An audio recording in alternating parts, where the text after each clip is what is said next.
Welcome to Mysteries and Legends of Northern California, Mount Shasta Revealed.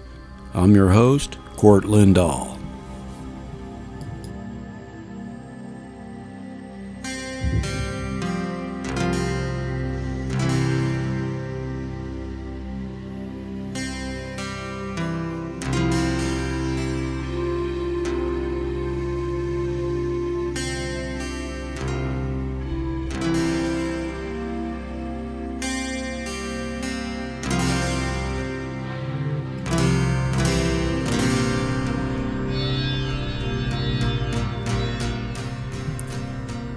Here in episode 4, we're going to put together a lot of the mysteries we've been looking at and see how the Chico area relates to the legacy of Sir Francis Bacon and the strange street plan of Washington, D.C.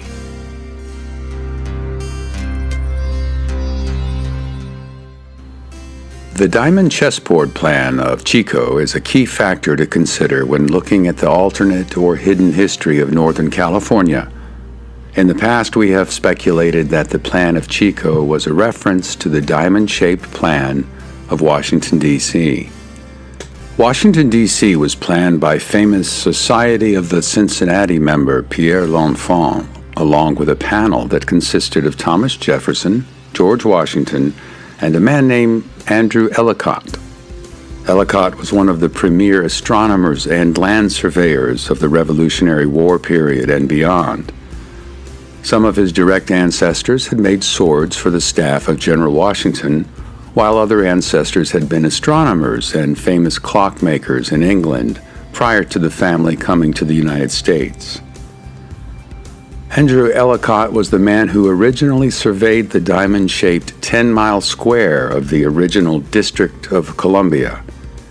He and his crew had been the actual individuals to have installed the stone boundary markers denoting the District of Columbia that can be seen to this day. Ellicott is also noted for having an African-American man named Benjamin Banneker help him with the astronomical calculations that aided in the accurate placement of the boundary and its associated stones. Ellicott would also go on to finish the design of the streets after L'Enfant withdrew his skills in this task. In addition to the boundaries of the city, Andrew Ellicott was the man who actually laid out the original street plan of Washington, District of Columbia that has inspired so much speculation and analysis over the years. It is likely that Ellicott was privy to the secrets of the streets of Washington, D.C., as well as many other talismanic aspects and symbols of the new country.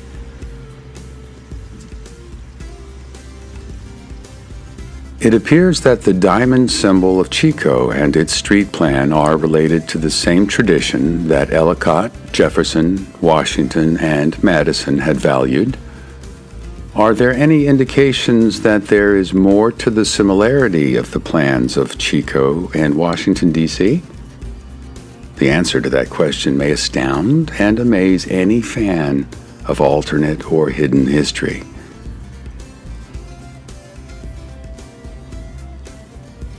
Annie Kennedy Bidwell was from Washington, D.C. originally. Annie is known by this name in many historical accounts of Chico since her maiden name was Kennedy. What many of these histories neglect to mention is that her full given name was Annie Ellicott Kennedy prior to her marriage to Chico founder John Bidwell. Annie Ellicott Bidwell was directly related via her father to the family of Andrew Ellicott, the man who had helped to plan and create the city of Washington, D.C. This factor alone may have contributed to why Chico was given the street plan and significance it had attained over the years. The diamond-shaped chessboard plan of Chico is very likely a result of Mrs. Bidwell's association with such an illustrious and storied family and their legacy in the creation of the premier array of talismanic architecture in the United States we see in Washington, D.C. It is only natural that Chico would be a reflection of this legacy. Chico is located on the latitude of the Mason-Dixon line, as are Denver and Indianapolis. All of these cities may be the product of the brain trust of the Society of the Cincinnati, of which the Ellicotts were also members.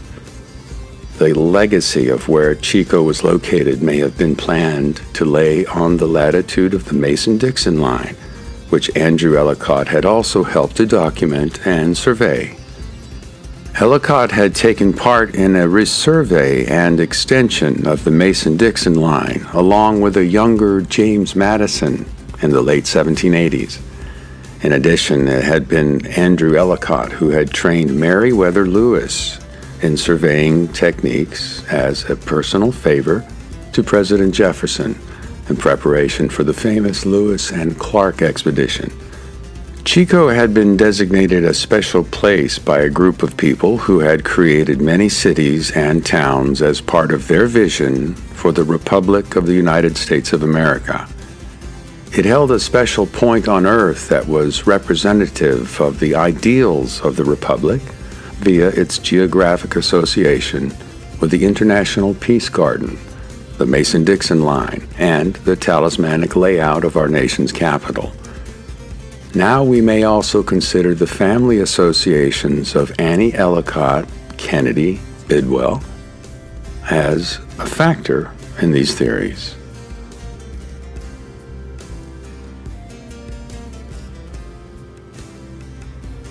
These factors undoubtedly contributed to the reasons why so many first families of Hartford, Connecticut, and other storied families, such as the Bruces and Bacons, had come to Chico. From what we have seen so far, it may be surmised that Chico has always been considered a special place. All of this suggests the possibility that John Bidwell had actually selected the site for Chico based on his wife's family association with Andrew Ellicott, as well as its geographic relationship with the International Peace Garden and the latitude of the Mason-Dixon line. John and Annie Bidwell had created a little Washington, D.C., right here in Northern California.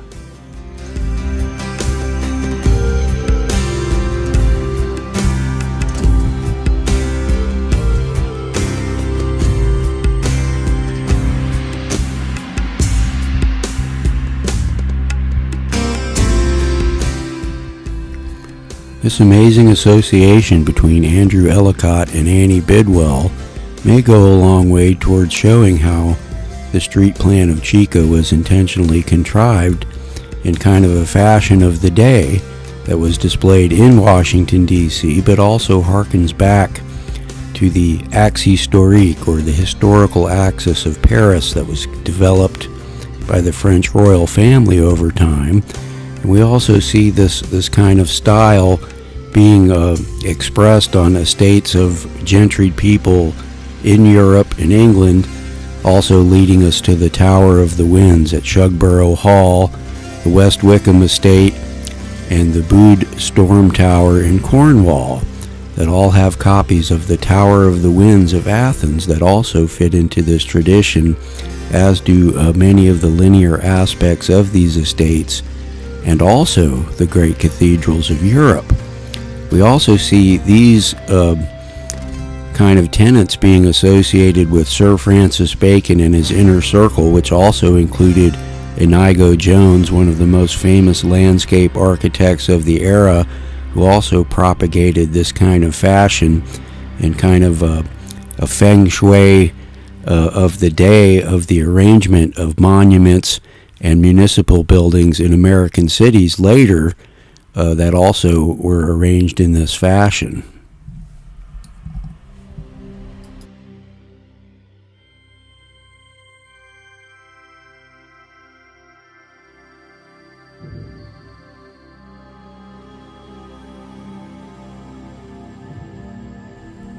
With this in mind, let's examine the Chico area to see if there are any other influences of Sir Francis Bacon and his tradition. In past works, such as my book, The Geographic Mysteries of Sir Francis Bacon, I speculated that other members of the Bacon family, extending from the Boston Brahmins and the first settlers of Hartford, Connecticut, and indeed Jamestown, Virginia as well, all over time kind of invested themselves in the establishment of places of talismanic importance, at which these styles of architecture and landscape architecture were used to communicate hidden meanings that related kind of to the Republican concept of the United States of America. In the past, these tenets had been used by royal and church interests to express their views about society, politics, and the moral framework of their lands were now being expressed in a truly American way, and Chico is no exception. So let's look to see if the influence of Sir Francis Bacon or some Bacon family members later in Butte County and Chico had an impact on why Chico has this interesting street plan.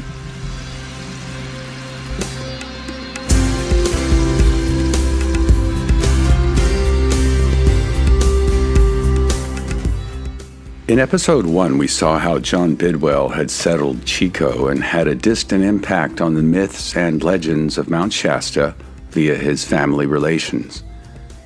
John Bidwell had come to California in 1841 with one of the earliest wagon trains to come to the West. His friend and neighbor Peter Lassen came just about 1 year earlier in 1840 and worked in several places in California, plying his trade as a blacksmith before he obtained the Rancho Bosquejo land grant from then Mexican Governor Michelottina. Lassen was a Danish citizen that, according to one source, had powerful and very wealthy Danish relatives. Lassen himself had come from Farum, Denmark, and had begun his journey west from Missouri in 1839, arriving in 1840. The history of Ranch Bosquejo, or Lassen's Ranch, includes a legacy that connects both Mount Shasta and the development of Northern California and its myths and legends. Eventually, Lassen sold his ranch and invested his money in a steamship that he believed could travel the upper Sacramento River. This scheme came to an unfortunate end when his boat sunk on its first trip up the river. Lassen's property would eventually become the property of Leland Stanford, who coincidentally had also obtained the former Ayrshire farm of Paulin Caperon, where the Frenchman's Tower is located. After a time, this land became the domain of Stanford University and was eventually given to the monastery of New Clairvaux.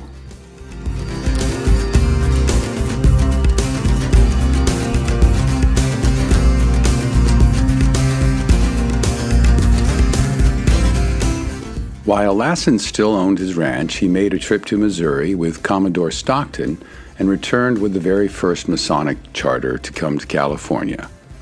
At this time, he planned a city named Benton City after Missouri Senator Thomas Hart Benton, who may have assisted the Californians in obtaining this charter.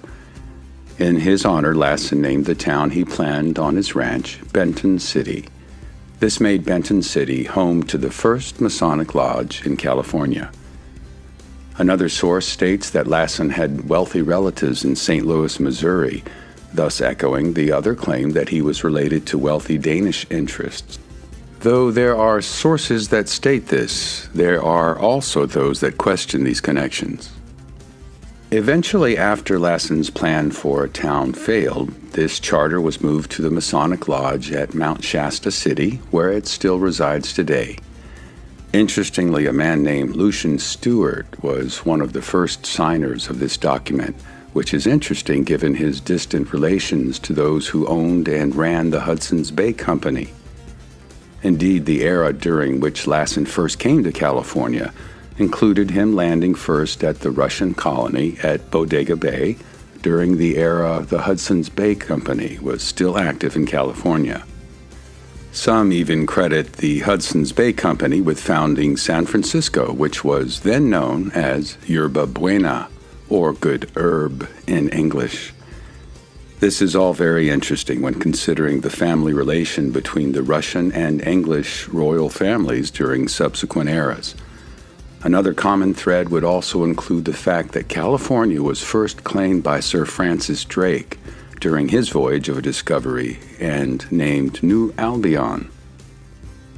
During Lassen's tenure at his ranch near Chico, he also hosted Captain John C. Fremont and his soldiers, who used it as a kind of base of operations for a period of time. Interestingly, poet of the Sierras Joaquin Miller was also a friend of Fremont's.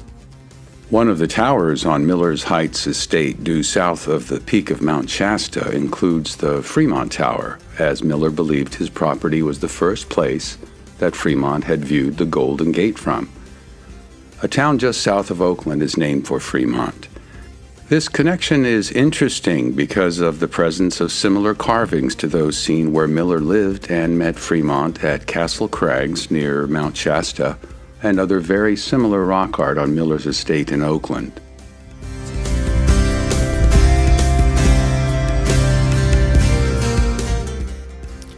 The inclusion of Joaquin Miller in practicing this tradition of talismanic architecture in association with Mount Shasta is also interesting, considering the connections to Washington, D.C. we see in Chico.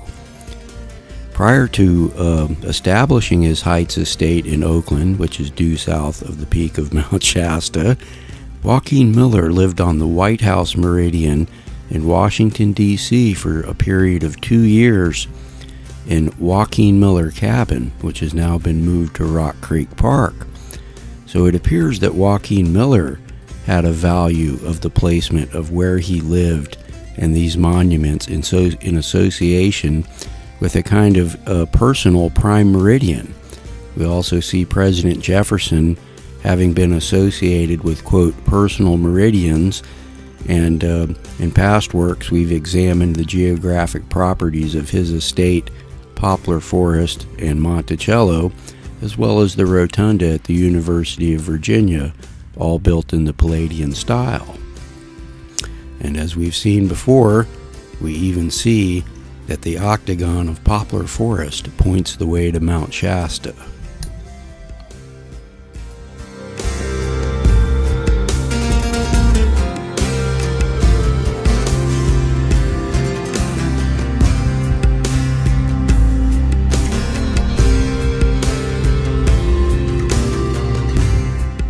A common thread in many of the stories of people like Peter Lassen includes the existence of a lost treasure, and Lassen's ranch is no exception.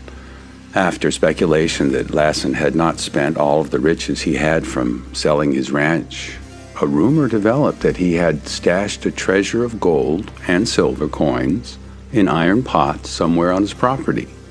It seems Lassen was part of a group of people who had come to California not only to seek their fortune, but to possibly look out for the interests of some of his more well-heeled relatives and associates. Lassen's life and legacy connect him to many of the other figures of mystery and intrigue in this story.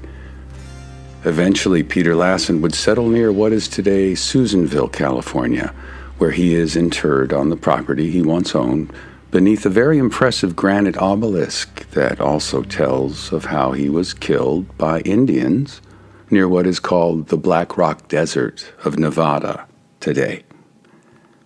In fact, the end of Lassen's life would supply one final mystery in the life of an amazing man. There had been rumors of a silver strike not far from Susanville in Nevada.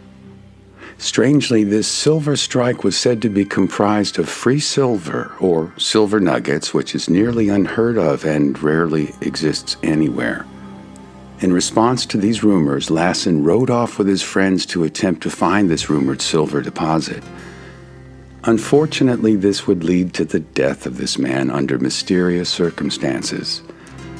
Though it was reported that he was killed by Indians, today, this is generally discounted, and it is assumed that no one really knows who killed Peter Lassen, as he was killed by a sniper that was not seen by anyone that was with him.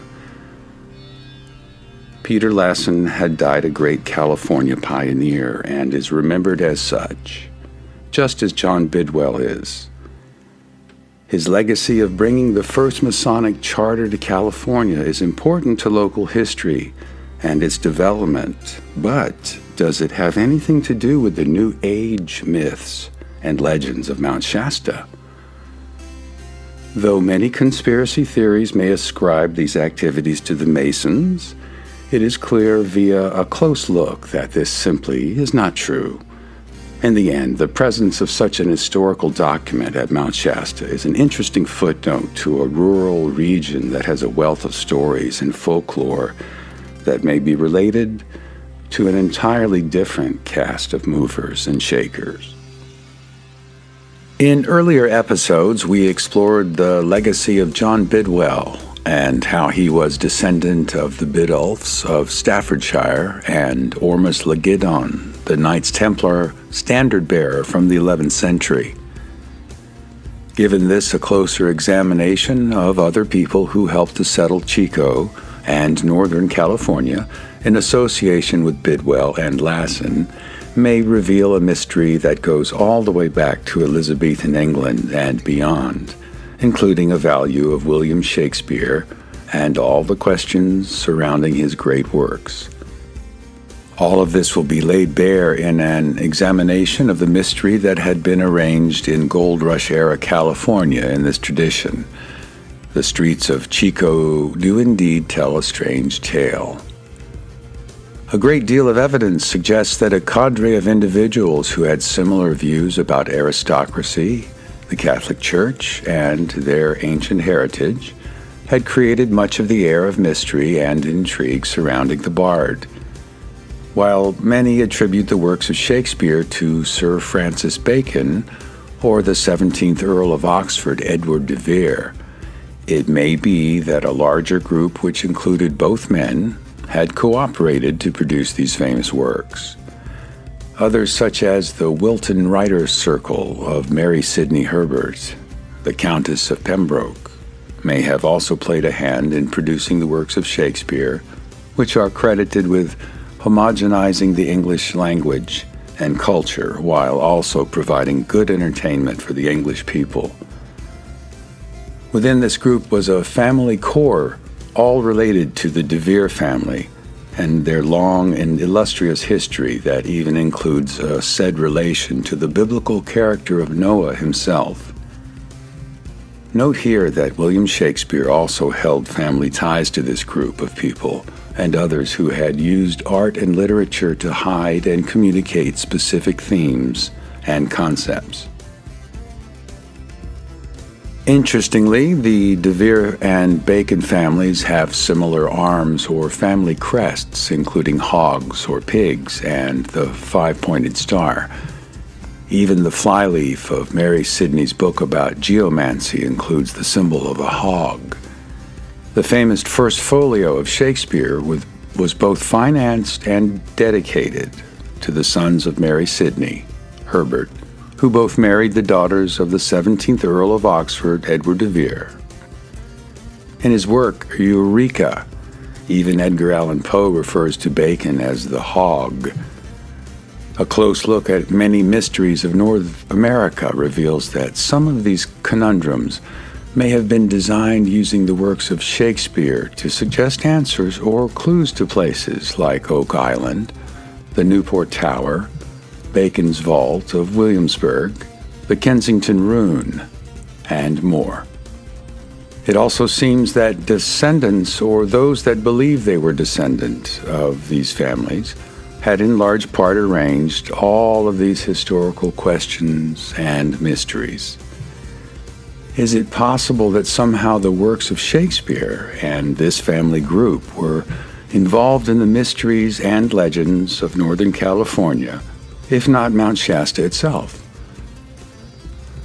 We have seen how the Chico City Plaza points to Benton City or the modern location of the Monastery of New Clairvaux. This alignment also contains other possible points of interest that may shed a great deal of light on how and why the de Vere family and the legends of Sir Francis Bacon and Shakespeare may have been part of how and why Benton City was such a special place in the minds of early settlers of the Chico area.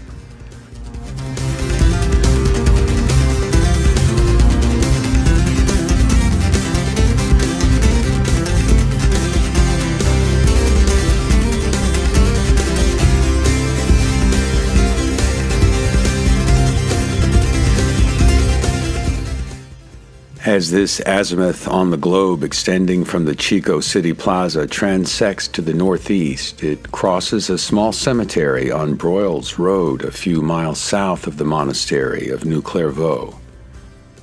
One of the individuals interred in the Pine Creek Cemetery is named Thomas Lafayette Bacon. It seems that Thomas Bacon had been named for two Society of the Cincinnati members Thomas Jefferson and the Marquis de Lafayette. Thomas had originally come from Denver, Colorado to this sparsely populated area between Chico and Benton City, or Vina as it is known today. In fact, Denver, Colorado had also been founded by a man named Bacon, who in turn was related to the wife of the famous General Custer. Amazingly, Chico and Denver even lay along the same line of latitude on the globe that coincidentally also marks the famous Mason-Dixon line. Is it possible that Thomas Lafayette Bacon had made his way to this region as part of his family legacy, also echoing the development of Denver? Had these mysteries included specific points on the earth that had been obtained or managed by this family trust? The answer to that question is difficult to surmise, but may include a resounding yes once all the evidence is examined. As it turns out, this rural area was home to other members of the Bacon, de Vere, Montgomery, Campbell, and Bruce families of Scotland, in addition to the founders of Hartford, Connecticut, that had come to Chico. The Hartford Founders Monument does also include the name Bacon. It does indeed appear that a mystery in the tradition of Sir Francis Bacon had been planned by original family members that includes the first Masonic charter to come to California, the Monastery of New Clairvaux, the Chico City Plaza, the Palace of the Legion of Honor of Paris and San Francisco, the International Peace Garden, the Frenchman's Tower of Palo Alto, the Heights Estate of Joaquin Miller, the Rosicrucian Egyptian Museum in San Jose, and finally, Mount Shasta itself. Their involvement in Northern California may indicate their involvement in other similar mysteries that appear throughout U.S. and Canadian history. This mystery will also expose the existence of a copy of the Palace of the Legion of Honor of Paris, having been built on the former property of Peter Lassen in what is today Vina, California, now home to the monastery of New Clairvaux. The entryway to this structure includes a rendering of the arms of a branch of the de Vere family. In addition, this reproduction of the Palace of the Legion of Honor was constructed as the Vina Elementary School in 1924, only a few years after the ground was broken for the Palace of the Legion of Honor replica in San Francisco, built by Alma de Bretteville-Spreckels. The Marquis de Lafayette was a member of the Legion of Honor of France, as well as also suggesting a connection in all these clues.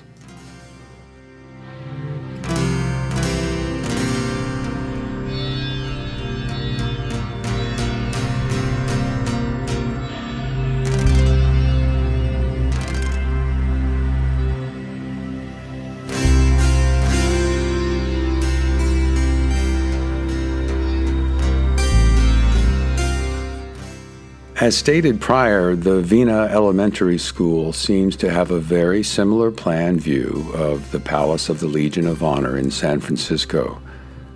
Using this structure in Vina as a pointing device on the globe yields some very surprising results that may serve to support the notion of mystery and intrigue on the part of Lassen. If an arc on the globe is plotted corresponding to the position and orientation of the Vina Elementary School, an azimuth on the globe is created that transects or points directly to the grave of Peter Lassen near Susanville, California, to the east. This association would seemingly have been an intentional arrangement by others that were privy to the entire mystery during the era when the Palace of the Legion of Honor of San Francisco had just been built a short time prior. A building on the former ranch of Lassen, where the first Masonic charter to come to California, that now includes the Cistercian monastery of New Clairvaux, actually leads one to his grave. What we are seeing here may be part of another man-in-the-mountain mystery, such as what we see at Mount Shasta and other places. The fact that legends exist of a treasure left by Lassen at Vina and him searching for a treasure of sorts when he died may all figure into the story as well. Note here that the monastery of New Clairvaux was not given the property they now occupy until it was made a gift from Stanford University in 1974. Stanford University had in turn inherited the property from Leland Stanford, who had used it as a vineyard for quite some time before that. Later, William Randolph Hearst brought the sacred stones of the monastery of Santa Maria de Avila from Spain to California, where they would eventually be rebuilt into the chapter house we see at New Clairvaux today. Is it possible that even the monastery is a symbolic nod to the Baconian legacy we see in Butte County, Tehama County, Lassen County, Mount Shasta, and Chico? The fact that Lassen had brought the first Masonic charter to Benton City or Vina may be the reason why the elementary school and later the monastery were built. Interestingly, as stated prior, this Masonic charter would eventually end up at Western Star Lodge number 98 in Mount Shasta City in the shadow of Mount Shasta itself. It seems that the charter, whether by chance or design, has left many unanswered questions and mysteries in its wake associated with Baconian ideals, lost treasure, and the legacy of many Norman families of France, England, Scotland, Italy, and Sicily.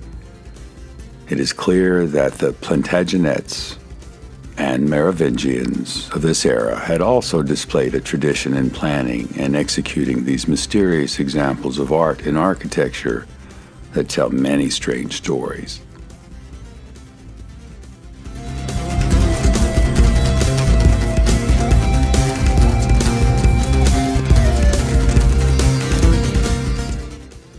In addition to the presence of Thomas Lafayette Bacon in the vicinity of Vina and the future monastery of New Clairvaux, we also see George K. Bacon being a prominent citizen of Butte County, as recorded in the book, The History of Butte County. Amazingly, Mr. Bacon's brother's name was Hardy de Vere Bacon, and George even named his son Baxter de Vere Bacon. At the very least, it appears that George Bacon had a belief that he was somehow family to the original Bacon family of Sir Francis Bacon, as well as the de Vere family legacy. These connections may be solidified with the inclusion of the hog or pig on both the de Vere and Bacon family crests. Is it possible that George and Thomas Bacon were aware of or had helped to create this entire scheme? Both Thomas Lafayette Bacon and George K. Bacon and family lived in the small hamlet of Cana, situated a few miles south of Vina and its elementary school that is festooned with the images suggesting the family arms of de Vere, complete with dragons, fleur-de-lis, and the Merovingian bee symbol. Amazingly, these symbols also have some connections to the famous Priory of Sion that may be part of the mysteries of Rennes-le-Château in France, also made popular in the movie The Da Vinci Code. Had the legend that states the Merovingian dynasty were the sorcerer kings or kings of mystery been the impetus for how these strange structures had been built in the Chico area?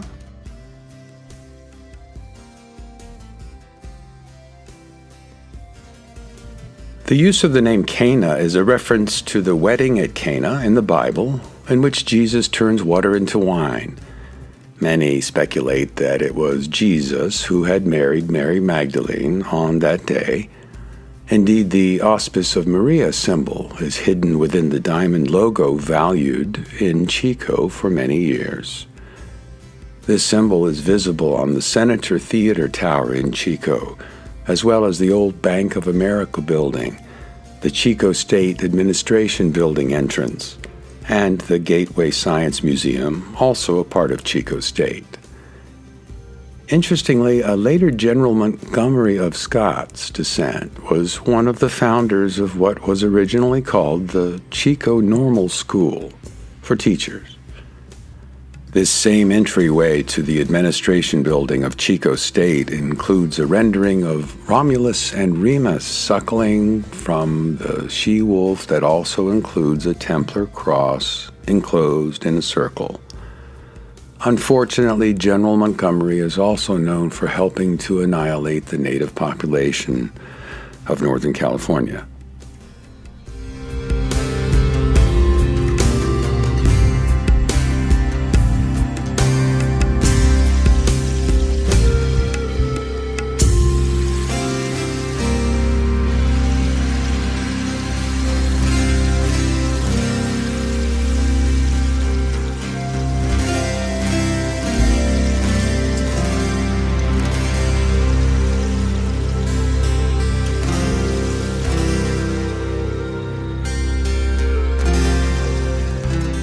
It's terribly interesting that George K. Bacon named his son Hardy de Vere Bacon. This links the name of the 17th Earl of Oxford, Edward de Vere, and Sir Francis Bacon, both of which are prime suspects to have actually created the works of Shakespeare. It's possible that these two men worked with others to create the works of Shakespeare in tandem with William Shakespeare himself. This link between the Bacon and de Vere names in Chico may relate to the fact that the 1938 classic film, The Adventures of Robin Hood, was filmed in the Chico area, including Bidwell Park, and included scenes that featured the famous Hooker Oak of Chico. This is an interesting further connection to the de Vere family, as members of their family were indeed considered the historical Robin Hood in England. Now, this de Vere connection is interesting in that Robert de Vere was the historical claimant to the earldom of Cambridge and Huntingdon, the inheritor of the lands of Fitzooth or Hood. Robert, or Robin, was a Knights Templar in accordance with this legend. He was outlawed by King John and lost all his lands and castles. Robert was indeed the historical Robin Hood, Robin Goodfellow, or Puck, also mentioned by many commentators as being the character Puck in Shakespeare's A Midsummer Night's Dream, which of course many also postulate that Edward de Vere, the 16th, 17th Earl of Oxford, had actually penned. So this is an interesting connection again to Chico history and the classic film The Adventures of Robin Hood, starring Errol Flynn, who did indeed come to Chico and was said to live in the area for a few years while the film was being produced. So the legend of Robin Hood could be intertwined with the, quote, mysteries of Chico in these connections with the Bacon family. So this interesting tale is telling us of a legacy of literary figures and works that may have been valued by descendants of the same families of Sir Francis Bacon, the de Vere family, and we even have John Bidwell, and the Bidwell family being associated with the famous work Beowulf. It seems like a cast of characters, including many early pioneers of California, had contributed to this overall mystery that it does include a landscape and architectural element. Chico, over the years, has acquired many buildings that have interesting motifs, including the ones discussed, the Bank of America building, the Senator Theater, and others, including Bidwell Mansion, may have elements of them that are meant to tell this tale, and part of this may be where they are, in addition to the way they're decorated and valued. So we have Peter Lassen, John Bidwell, the Vere family, the Bacon family, and others having settled in this region around the time John Bidwell settled Chico and the gold rush of California was going on. It's interesting to note that this region north of Chico yielded very little gold, and these men were all interested in agricultural pursuits. So the legacy of the property where the monastery of New Clairvaux is now located is really part of the key to understanding all of this. First of all, it was a Mexican rancho. Peter Lassen obtained it. And then in the future, Leland Stanford owned it, and then Stanford University, who donated it to the monks of New Clairvaux. And we see the Masonic charter coming there, which may have some value for Freemasons, that is now at the Mount Shasta Lodge. And we see Mount Shasta having some of this mythology there, too. All of this investigation does not indicate that Freemasons are involved in propagating the myths and legends of Mount Shasta, but other groups have valued this, possibly starting at the time of the Frenchman's Tower. If Henry V Artois had something to do with the Frenchman's Tower, or a person in a similar situation to his that had these kind of Plantagenet or Merovingian values, then the Frenchman's Tower is kind of initiating one into a kind of man-in-the-mountain mythology that involves Mount Shasta, that Joaquin Miller later became aware of, and quite possibly this band of descendants of famous literary figures in the Chico area, including possibly descendants of Sir Francis Bacon, the De Vere family, the Bruce family, and many others that have contributed to establishing towns and cities in Northern California and possibly other places in California as well. So really what we kind of see is them kind of replicating this talismanic landscape using follies and pieces of architecture that are meant to send a message and provide one with clues that may be followed that really kind of tell the truth about associated folklore. And really, a lot of what I'm saying disappoints many conspiracy theorists or people who have New Age beliefs, but my intention is not to do that, but to really just kind of tell this interesting historical story and let everyone decide for themselves.